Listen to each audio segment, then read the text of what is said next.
I'm going to share with you the number one thing that no one tells you about having a job. This is the thing that could be what you need to wake up and to create a very profound change in your life. I've just come across an old video from Noam Chomsky, the great philosopher and activist, and it was just so incredibly profound that I want to share it with you right now. Look, just think about it for a minute. Almost everybody spends most of their life living in a totalitarian system. It's called having a job. When you have a job, you're under total control of the masters of the enterprise. They determine what you wear, when you go to the bathroom, what you do.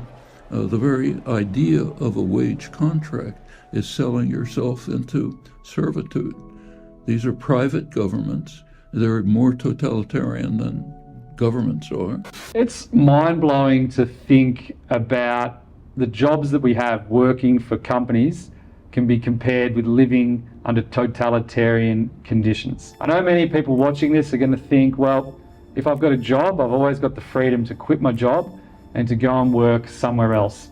And the person in the audience asked that exact question, and Chomsky had a very interesting response. Well, again, the right-wing libertarian argument would be, well, you're free to leave at any time. Yes, you're free to starve. That's exactly right. You have a choice between starving or selling yourself to a tyranny. Very libertarian. The right-wing libertarians, whatever they believe, are actually deep authoritarians. They're calling for subordination to private tyrannies, the worst kind of tyrannies. So it's not really freedom if we do have freedom to quit our job when the only alternative is to go and work for someone else under similar conditions of totalitarianism as he described, or just to not have a job at all and therefore to starve. It's kind of like a false choice. There's no real choice of freedom. And that's because corporations have become the dominant institutions of our society. I mean, that's what's happened over the last couple of 100 years. Companies are getting bigger and bigger. They've ended up becoming kind of like planned economies, multinational economies in their own right. They're absolutely huge. We know that the biggest corporations dwarf most of the governments in the world in terms of the control of the goods and services that are produced within that corporation. And for Chomsky, he's saying that there's no real democratic decision-making that goes on inside these companies. The workers, the vast majority of the workers, are working under conditions of totalitarianism because they're being told what to do. They're not choosing where the investment goes. They're not choosing how things are produced. We're all just taking orders from our employers. And for that reason, we're working under conditions of modern day totalitarianism, and we can't just easily quit and go and work for someone else to get out of that system, because this is all of the corporations in society. So the question is, what does that actually mean for me and you that are hearing this? Because I can almost imagine what you may be thinking, and that is that, yeah, that's all very well, like I can kind of see the point, but it's a deeply philosophical point. I kind of like my job and I don't mind taking lunch at the same time as my colleagues, and yeah, bathroom breaks, you sort of don't want to go all the time because you do want to get your job done and show some respect to your employer and everything like that. And I totally understand where you're coming from, and that's why I think we need to go this little bit deeper with Chomsky. So I've pulled out a much older video when he's a little bit younger, where he really breaks it down and he compares the current day conditions to the 19th century, the real forms of slavery, and then he relates it to who we are as human beings. Let's take a really harsh institution that we don't argue about, slavery. Okay, nobody thinks slavery was good, I presume. Nevertheless, everything that you just said could be said about slavery. I mean, if you took a look at the plantation economy, there were masters who were very decent people. They treated the slaves very nicely. In fact, they were treated better than free workers, much better. They were allowed to live their family lives, you know. I mean, they didn't beat them up or anything. But it didn't matter. It was slavery. And maybe some of them, you know, gave money to the church and did all kind of decent things. Probably they did, you know, nice people. But the trouble was the institution. The institution was wrong. It doesn't matter whether you do it nicely or not nicely. People, you know, the idea that a person should be owned is just an intolerable infringement on human rights, whether the person who owns them is nice to them or not. You know, in the 19th century, it was widely recognized that the same is true if people are rented.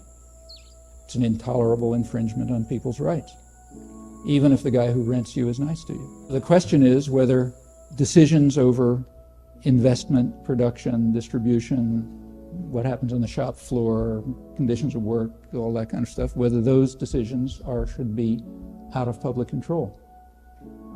You go back to the 19th century when there was a live, popular, libertarian working class movement, and you will read in the Knights of Labor statement publications that wage slavery is not all that different from slavery. I just think it's a mind-blowing comparison to make between wage labour and slavery. And it all comes from this insight that no human being should ever own another human being. No human being should ever create the conditions under which another human being works under. And I think that when we start to understand that insight for ourselves, it becomes very difficult to go to work the next day and work for someone else when they've created the conditions, when we're not the ones creating the conditions under which we work. And to explain that point a little more deeply, Chomsky continues in the video. Now, you really read the classics of when people claim to be,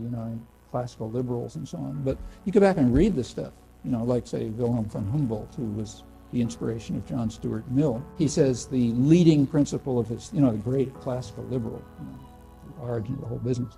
The leading principle of his thought is that human beings are born to, he said, to inquire and create, and to create under their own initiative. If any work that a person does under outside pressure is inhuman. If a person creates something beautiful under outside orders, we may admire what he does, but we will despise what he is. Well, that's classical liberal thought. They don't tell you that in the Chicago school.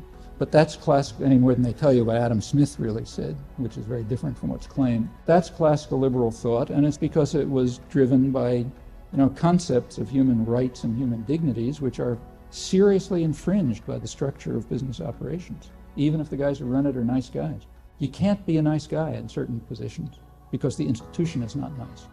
Like, I'm not saying let's go out and blow up Lotus, sure. Not at all. I mean, yes, they're among the best ones around, but that doesn't lead us to I think it should not lead us to overlook what's fundamentally wrong with that authoritarian structure.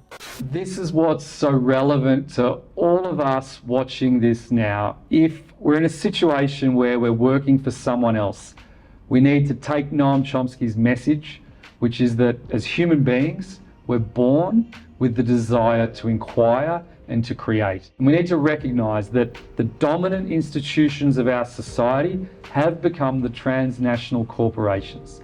They're the ones that are dictating the terms to us. They're dictating the conditions under which we exercise our creativity. Now, that's resulting in a huge growth in wealth and prosperity in the world. There's no denying that there are wonderful things that come from the transnational economic system that we've all collectively created over the last few hundred years. However, it's kind of like doing a deal with the devil, because we're being given so much material wealth and prosperity by the current system, but it's the system itself that is stripping us of our creativity. It's leaving us feeling empty inside. So the question is, what do you do if you're currently working for an employer and you feel like you're not creating the conditions yourself under which you're being creative? It's a very difficult thing to confront because, as Chomsky said earlier, the choice is often between working in one form or another of modern day totalitarianism through the corporations or starving. So we do need to go slow. There are alternatives which involve becoming a freelancer, trying to get a different job with a small business where there's more respect for your creativity, setting up your own business.